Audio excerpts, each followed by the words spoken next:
Hello everybody, we're going to have a look now at some very challenging sine and cosine rule questions. So you're going to have a go at some of that level 7 and 8 content in the exams.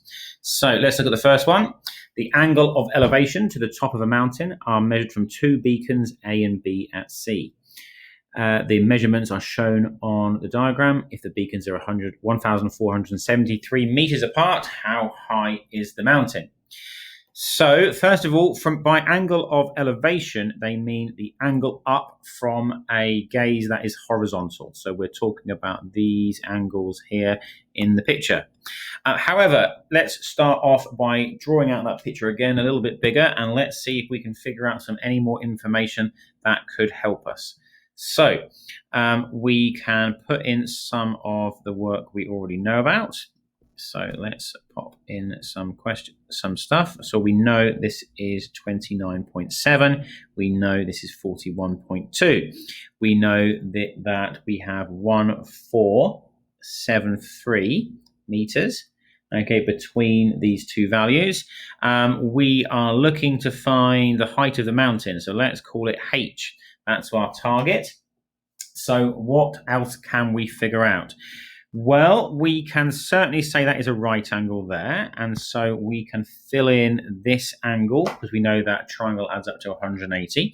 So this is going to be 48.8 if we take away the 41.2 away from 180. What else can we find? Well, we could actually be very clever now, okay, and we could use some work with our parallel lines to help us find some other angles. So if we know we've got 129.7 here, well, using sort of rules in parallel lines, we could say that this is 29.7 here. And then we could take 29.7 and 48.8 away from 90 degrees, and that would leave us the angle there. So this is going to be 11.5 degrees. So for this question, we're going to be using all sorts of things from this unit, all combined together to help us to find stuff. Okay, so that helps us a little bit. We could now start to think then about how we could find some lengths. Now, I think to find that H, all we need really is either this length here or this length here, look, okay, along that smaller right angle triangle. And then we could use regular trigonometry to find H. And I think that at this point, we may well have enough information to find this length here. Let's call it X. Because what we actually have is the conditions available to use the sine rule. We've got 29.7, we've got 11.5, we've got to find that, and we know this. So if we label this up, we could use the sine rule to help us. So let's call that A, and this lowercase a. Let's call this B, and this lowercase b. And so we could use A over sine A equal to B over sine B. So let's put these values in. X over sine of 29.7 is going to be equal to 1473 over sine of 11.5. From here we can multiply both sides by sine of 29.7, and so X is going to be 1473 times sine 29.7, all divided by a sine of 11.5. Okay, if we pop that into the calculator, we can work out what that is, and it is 3660.62. Okay, so we have kind of used this triangle here, look, to find that missing side X. And now let's think about this right angle triangle here, and we can use this to help us to find the height that we need. So if we consider that triangle, let's redraw it now here. Okay, we're trying to find the height H. We know this is 41.2, and we've just worked out that this hypotenuse is 3660.62. So we can use sine because we are looking now for the opposite, and we have got the hypotenuse, right? And the sine triangle is SOH. So that opposite is going to be a multiplication, isn't it? Right? We're going to do the sine of the angle times the hypotenuse. So the height is going to be sine of 41.2 multiplied by 3660.62. And that is going to be 2410. 2,410 meters.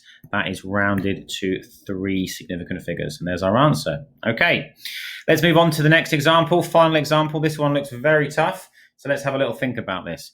So first of all, find the measure of RPV. So we are looking for an angle. This is an angle in a triangle in a box that is inverted and is not straight. So we've got R to P to V. This is indicating that between those blue lines, look, this is the angle we're trying to find. Now, I suggest the best way to tackle this problem is to just think about the triangle in blue, and let's get rid of everything else away from the question and just think about that triangle.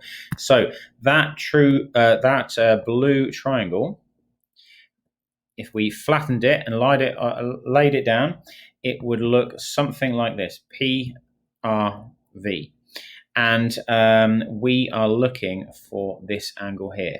So let's now try to determine the length of the sides. So we'll start off by thinking about RV, right? RV.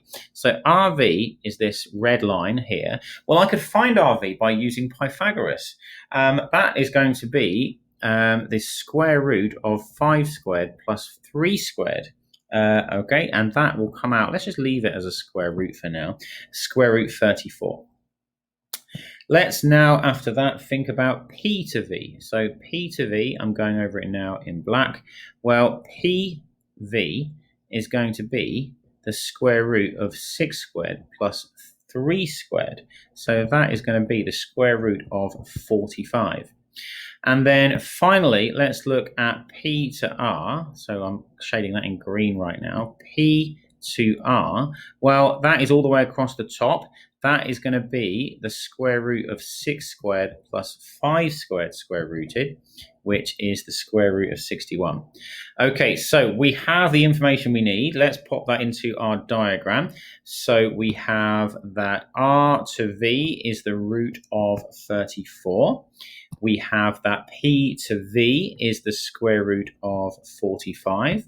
And we have that P to R is the square root of 61. Okay, from here, we can now use the cosine rule. So if you remember from a previous video, we can invert that cosine rule and have a version of it that is very suitable for use for finding an angle. And that is that cosine of C is equal to A squared plus B squared minus C squared all over 2AB. And if you're uncomfortable rearranging it every single time, you may well want to convert that one to memory, I would say. Okay, so from here, let's put the numbers in and see what happens. So we are going to have that cosine of P is going to be, well, the square root of 61 squared plus the square root of 45 squared minus the square root of 34 squared all over 2 times root 61 times root 45. Okay, now I can obviously cancel out the square and the square roots and make this look a bit nicer. So I could certainly say that cosine P, if I did that, if I do 61 plus 45 minus 34, that's going to come out at 72. And perhaps we'll just leave our answer like this. We want to save on the rounding as much as possible. So let's just do that. And so we can say that cos of minus 1 of 72 over 2 root 61 root 45 is going to give us our answer, and that is 46.6 degrees. Okay, well done if you followed those. Okay, I hope that was useful.